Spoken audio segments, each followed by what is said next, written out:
5 श्री राग तो ही मोही मोही तो ही अंतर कहता, कनक कटिक जल तरंग जैसा। हे परमात्मा, तुम में और मेरे में अंतर कैसा अंतर है, क्या है?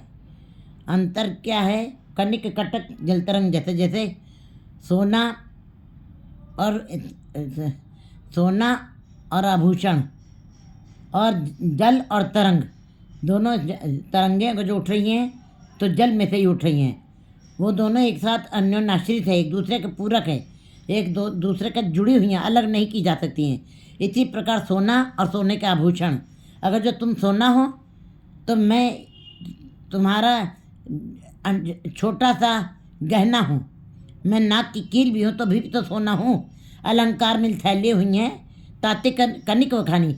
अगर जो पूरे सारे गहने जो हैं थैली, सोने की थैली में डाल दिए जाएं तो सारे गहने अब नाक की कील अलग नहीं कहलाएगी और बाली अलग नहीं कहलाएगी, वो सारे सोना ही कहलाएंगे। चाहे उसके अंदर सोने के बिस्कुट रखे, चाहे सोना का टुकड़े पड़े हों, लेकिन अगर जो अलंकार सारे इकट्ठे हो गए हैं, गहने सारे एक थैले में इकट्ठे हो गए हैं, तो वो नाक की कील अलग नहीं है, तो अंगूठी अलग नहीं रहेगी। और जब अलंकार मिल थैली, जब थैली के अंदर चले गए सारे गहने, तो ताते कनिक वखानी, तो वो सोना ही कहला रहे हैं, अलग रूप नहीं। इसी प्रकार मेरा तेरा रिश्ता एक है। अगर जो तुम व्यष्टि हो तो मैं अगर जो तुम समष्टि हो तो मैं व्यष्टि हूँ। अगर जो तुम ब्रह्म हो तो मैं जीव हूँ। दोनों अलग नहीं हैं। ब्रह्म से ही जीव पैदा हुआ है। मैं तेरा छोटा अंश हूँ। मन तू जो तो स्वरूप है अपना मूल पहचान। मैं ईश्वर अंश जीव अविनाशी। मैं छोटा अंश हूँ तेरा, हूँ तो तेरा ही, तेरे में से ही निकला हूँ। मेरी सत्ता अलग से नहीं। दृश्यमान जगत में, दृश्य बाहर देखने में हम और तुम अलग दिखाई दे रहे हैं, लेकिन दोनों एक दूसरे के पूरक हैं। दोनों एक दूसरे के से अलग नहीं किए जा सकते हैं। जैसे कनिक कटिक जल तरंग जैसा, जैसे कनक सोना और सोने के गहने एक ही होते हैं, वो सोना ही कहलाते हैं। इसी प्रकार जल में से तरंगे उठ रही हैं, वो तरंगे अलग नहीं हैं। वो तरंगे भी चाहे फेन है, चाहे बुदबुदा है, चाहे तरंगे हैं, वो सब पानी में से ही निकली हैं, तुम्हारे में से ही निकली हैं। इसलिए मेरा रूप तेरे में ही से निकला है। जैसे तरंगे पानी में से निकली, तरंगे अलग नहीं हैं। और अगर जो अलंकार बने हैं तो सोने से ही बने हैं। इसी प्रकार मैं अगर जो छोटा सा गहना हूँ तो तुम सोना हो, और अगर जो तुम समुद्र हो तो मैं उसकी लहर हूँ। इसका मतलब दोनों निर्नाश्रित हैं, दोनों अलग नहीं किए जा सकते हैं, दोनों एक रूप हैं। जल तरंग जैसा हमें जो पे हम न पाप करंता अहे अनंता। हे परमात्मा, अगर जो हम जीव, अगर जो हम पाप ना करते, हम बुरे कर्म ना करते, अहे अनंता, हे अनंत, हे परमात्मा, हे बेअंत, पतित पावन नाम कैसे होता? तब तुमको पतित पावन भी कोई ना कहता।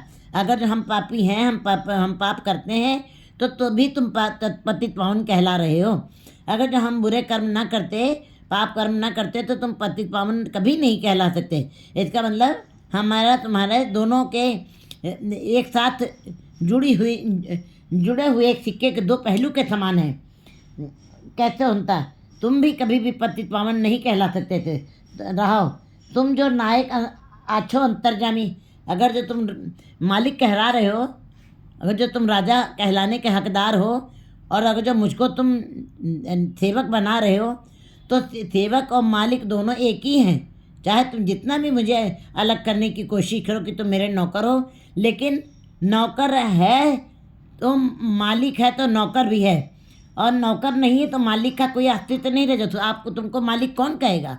अगर नौकर नहीं, गुलाम हम नहीं है तुम्हारे, हम दास नहीं है, हम सेवक नहीं हैं, तो तुम मालिक भी नहीं कहला सकते। इसका मतलब मालिक तभी तुम कहलाओगे जब मैं तेरा दास हूँगा, मैं तेरा सेवक कहलाऊँगा, मैं तेरा नौकर कहलाऊँगा। इसका मतलब तुम जो नायक, अगर जो तुम नायक कहलाने का हकदारी रखते हो, तो आछो अंतर्यामी, हे अंतर्यामी परमात्मा, तो मैं भी, तो मेरे से ही तुम नायक बने हो, तुम मालिक बने हो। अगर जो मैं तेरा नौकर ना होता, मैं तेरा दास ना होता, मैं तेरा सेवक ना होता, तो तुमको मालिक भी कोई ना कहता। इसका मतलब मालिक की पहचान नौकर के साथ हो रही है। अगर जो नौकर नहीं है तो मालिक का कोई अस्तित्व नहीं है, ना कोई मालिक की बात करेगा और ना तुम्हारा इतना मान मिलेगा तुमको। तुमको मैं तेरा सेवक हूँ तो तुम नायक बने हुए, तुम मालिक बने हुए हो। मालिक माने बहुत बड़ी अवस्था में तुमको प्राप्त हुई है मेरे कारण। अगर जो मैं तेरा सेवक ना हूँ तो तुमको मालिक कोई भी नहीं कहेगा। प्रभ ते जन जानीजे जन ते स्वामी, प्रभ ते जन जानीजे जन ते स्वामी।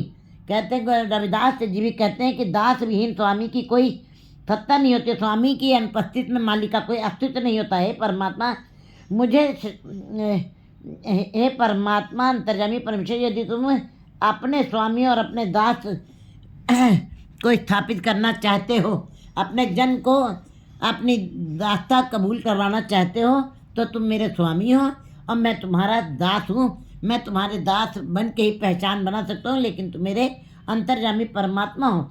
शरीर तरो आराधे मोको विचार देव। हे परमात्मा, जब तक मेरी यही प्रार्थना है, जब तक मेरे शरीर के अंदर श्वास चल रहे हैं, इस पिंड के अंदर मेरी ये श्वासें चल रही हैं, धड़कन चल रही है, मैं तेरे ही नाम की आराधना करूँ, यही कामना है, ये मेरी अंदर की आशा है, यही मेरी इच्छा है, कामना है। शरीर आराध्य मुझको विचार दो और मैं तुम्हारे नाम के ऊपर विचार करता रहूं, नाम जपो, तुम्हारे नाम के ऊपर विचार भी करूं। रविदास समदल समझावे को कहते, जो मुझे समस्त जीवों के बीच में परम सत्य ईश्वर का ज्ञान दे सके, ऐसा मुझे परमात्मा के साथ कोई मेरा मिलाप करवा दे, ऐसा मुझे ज्ञान दे सके कोई। 3 श्री राग समाप्त।